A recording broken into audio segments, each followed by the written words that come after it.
This new text comes with a unique set of interactive online simulations that will help you engage your students in new ways. After an introduction, students log into a simulated laptop or smartphone, and they take on different roles in a company, nonprofit, or a government agency. Then they start checking email, sending text messages, picking up voicemail, and making a lot of choices that affect the outcomes and also their own scores. They attend live webinars like this one where they can interact via polls and chat. I'll post the results on the screen here.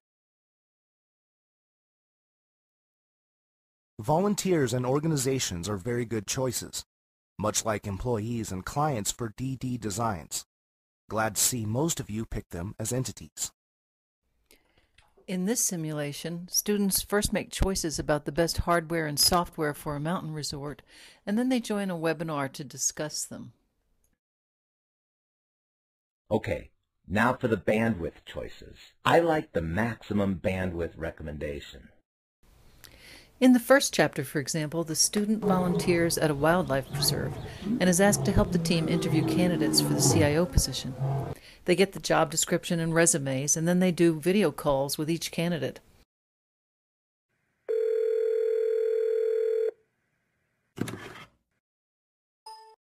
Hello, this is Casey Lopez. Can you see the video? Excellent. Afterwards, the student attends a webinar to discuss strengths and weaknesses and then make a choice. The whole simulation reinforces concepts covered in the chapter, with the key terms and ideas embedded into the emails, texts, voicemails, and dialogue. The characters in the simulation use the terms in context, so they're easier for students to remember, and the student is immersed in an authentic situation involving information systems. Some simulations feature specialty software the student uses to solve an MIS problem.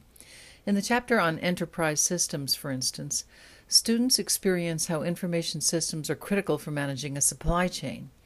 They take charge of ordering cakes each evening for a mall bakery, and they choose what kind of data they want to show on the ordering screen so they can make better decisions. At the end, they can see just how well they did and how much the bullwhip effect can really cost. For the chapter on business intelligence, students work with an online chocolate retailer to help the owners test different websites and advertising messages. They conduct an experiment to compare different web designs and then draw on the results to make data-driven decisions about which design works best.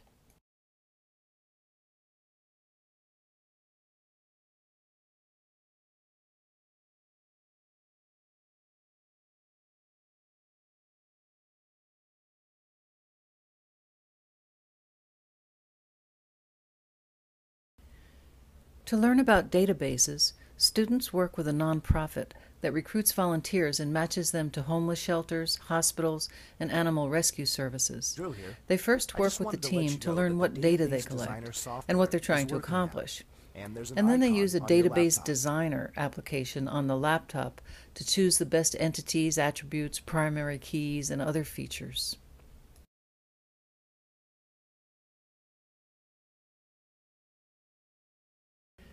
To introduce ethics and security, students are drawn into a tense situation at a fast-paced online game company where they deal with a break-in that exposes their customers' real names, and then they must make choices about ethical dilemmas the company is facing.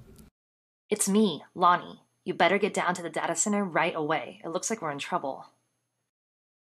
At one point in the simulation, a phishing scam appears in their inboxes, and students who don't fall for that scam earn some extra points.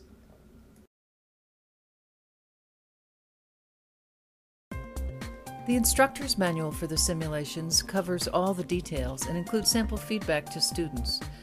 It also has lots of tips about how to use them. Many instructors assign them as homework, then have students compare their results in class.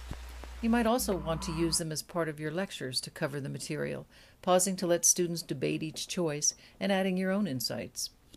For more information about the simulations and to test them out yourself, contact your Pearson rep.